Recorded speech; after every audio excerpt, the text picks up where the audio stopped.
So ayan, visit po ulit tayo, isang palayan, naninilaw. Pero pag tiningnan mo naman, ayan oh, lahat naninilaw.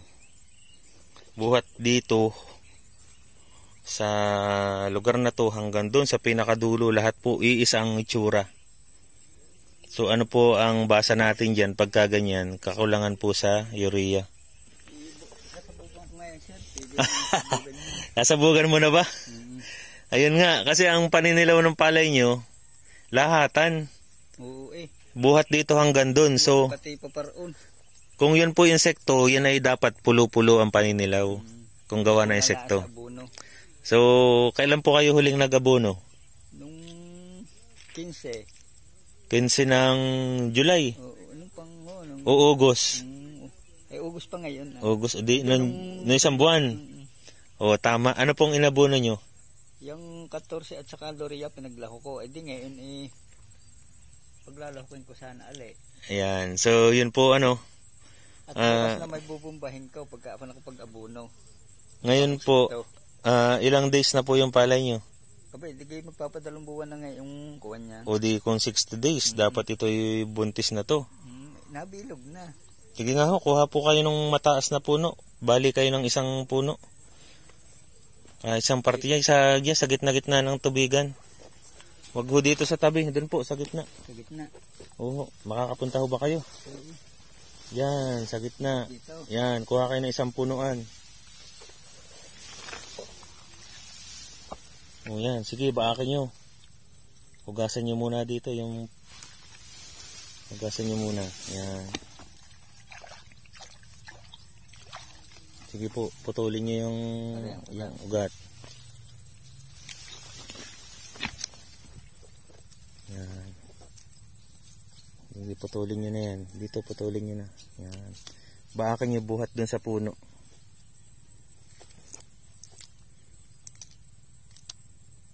Yan. Yung ikalawang buko.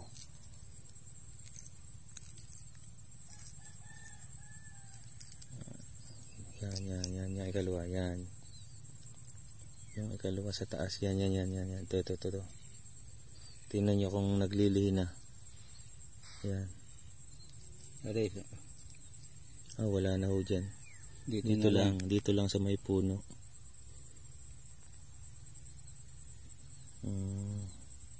Yung isa ho, nasa na yung isa?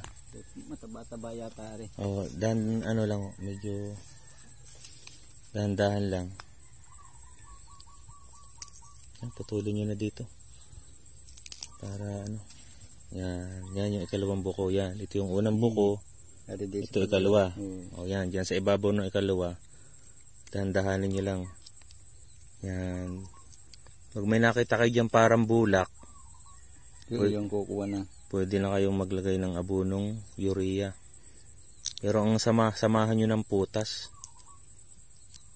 wag nang complete. Yun ang aking lalahok. Yung putas, pampatigas ng katawan. Tsaka pampalintog na rin ng bunga.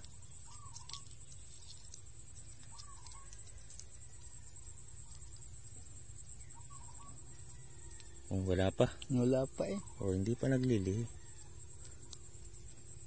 Hindi pa pwedeng abunuhan natin. Huwag na muna, hintayin nyo na.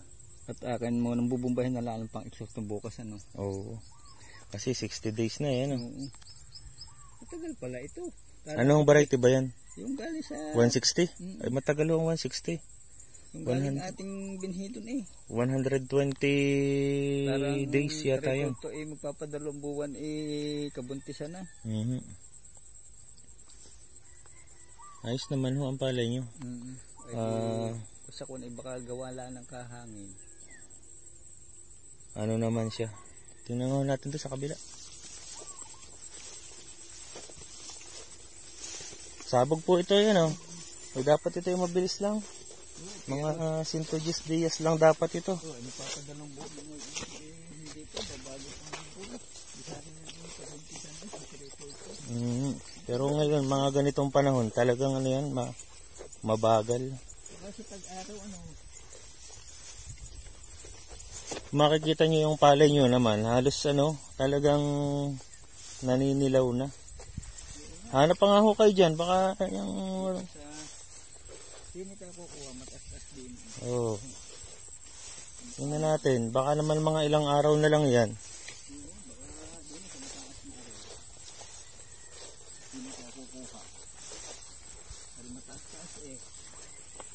Tsaka ano, parang medyo madamo ah. Ito, dinamo ito. Hindi ko na nabumba.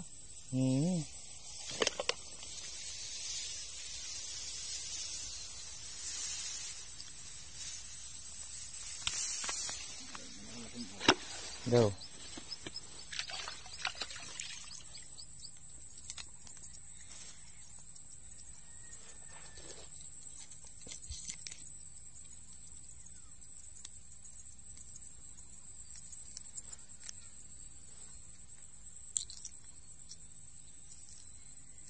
Wala pa rin yata siya. Wala pa rin ano. Wala pa eh. Oh.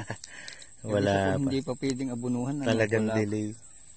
Dito tayo sa ano, itong mga naninilaw na ito. Ano bang abono nyo dyan? Nanaan dyan? May complete. May complete ba kayo dyan? Wala. Ah, wala kayong complete? Isang gamiron. 14, di ba 14 yung complete? Kala ko yung may ista kayo dyan. Ayan yung sinasabi yung naninilaw. Ito, ay, ibang kaso ito. Yang gayang nausdo. Oo, at ito yung na, ano. Ayan o. Daming ngusong kabayo. Oo, di kailangan bumbahin na. Daming berdeng ngusong kabayo. Oo. Kaya natin yung gayaan. Oo. Ay di bukas ng maga. Tayo nga ang hahanap o hahaplusin natin yung pinakamataas, yun ang magulang. Ulit-uli.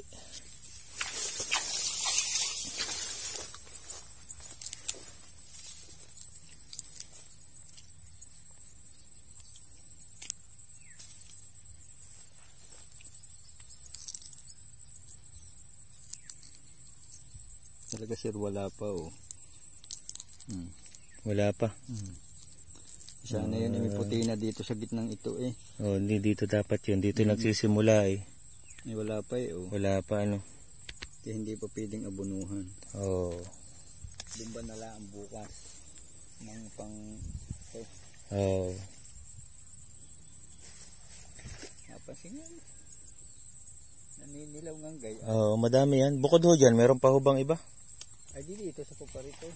Meron din. Din talaga. Pero wala kayong complete fertilizer? Wala. Nailay ka po. Ayun nga, 14, complete ho yun. Ayun, meron ko diyan. Kalahati pa. Ayun ho, paamuyan nyo na. Ilalako ko na. Paamuyan nyo na, yung complete lang. Yun ang solo. Oo, para mabawas-bawasan lang yung paninilaw ng palay nyo. Pwede siya kung isasabog ngayon. Oo, sabugan nyo na muna. Bago pagpapahuli natin ang loria. Urea at potas. Kapag buntis na. Yan ang aking paglalahukin. Oo, ganun na lang po muna ang gawin natin. Kasi alangan naman pabayaan natin na yung palay nyo yung naninilaw.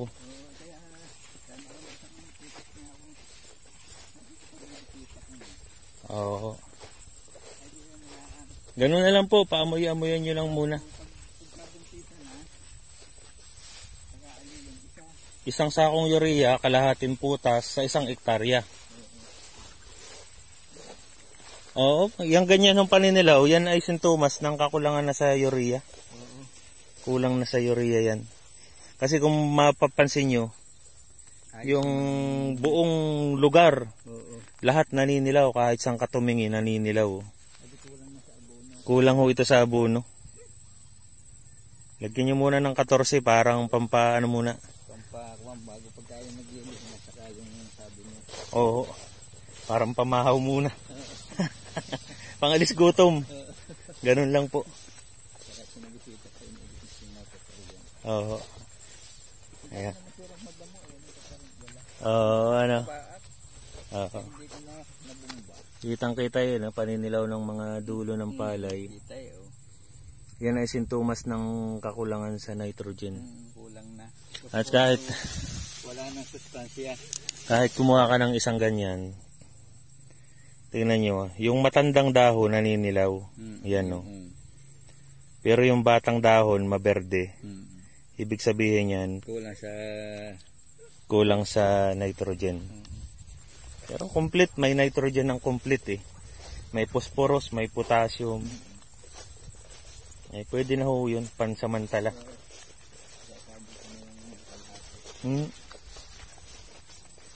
Yan, ilang araw po buhat nung tayo ay nagreseta? Patatlong araw ngayon. Patatlong araw ngayon. Ito maganda oh. Masabugan ko ng abunot na bumbaw kahapon. Dati dilaw na dilaw Dilaw na dilaw dati ano. Ito magandang kuha na. Ano? Kasi bibilog na nga oh. Bibilog na. Kung papadalang buwan na ngayon kunya ni. So epektibo yung paglalagay natin ng complete. Tsaka foliar. Oh. Ay di pagka naka-isang linggo, sasabugan ko naman na alin ng abunot. Di. Urea at potas. Ay, ganda niyan. Isang abonuhan pa. Pagka na yung may alay bubumbahin pagka may atangya. Ayan. So 3 araw, kita na agad yung epekto, no? Oy, dati dilaw na dilaw. Sir, yan na. Dilaw na dilaw dati. Ayos. Yan. Kung yan ay napabayaan natin, ay di. Kaya pinabisita ko siya. Sayang. Recover na. Recover eh. Ay ko na may sabi kay Kontong Bro, uupod siya. Ay hindi naman siya naman yung tabihalaan na dila, yung mura ng yung magulang na dahon. Ano. Nung nalagyan natin ng abono na complete. Nawala yung ano no? Hindi tayo kumuha sa tabi niyan. Nawala yung pagdilaw ng dahon. Patatlong araw lang ngayon. Ganda na eh. Dati dilaw na dilaw. Dati dilaw. Ayos Recover na agad. Recover agad, 3 days. So yan, ang pagkakaiba nung sakit na gawa ng insekto at saka mga disease, mga sakit. Doon sa kakulangan ng sustansya. Anong malagyan ng sustansya, gumanda siya. Oo. Kaya ang palay natin, hindi ho talaga natin dapat pinapadilaw, hinahayaan dumilaw. Mababawasan pa ang ibubutil pagka ganun eh. Kaya maganda talaga, kilala mo yung sakit. Pagka kasi ang umatake ay mga disease, sakit. Minsan yan na ilahatan, naninilaw. Ay ari naman ikon eh. Pag sustansya, kakulangan sa sustansya, lahatan din yan. Naman siyang naninilaw. Oo, pero pag ang umatake dyan ng insekto, pulo-pulo yan. Yung insekto ay grupo-grupo yun pag na-atake eh. Pero nagbumba kahapon, madami ng yung black bag. Meron din? Meron. Ay nadadali naman sir ng pulbos. Oo. Ayat wala. Dati wala din. Kahapon nung ako nagbumba, madami na aling black bag. Oo. Kasi dito napunta sa puno eh. I-black bag nga, pagka ganun. Pagka binunot din yung ugat, ay naayan sa ilalim.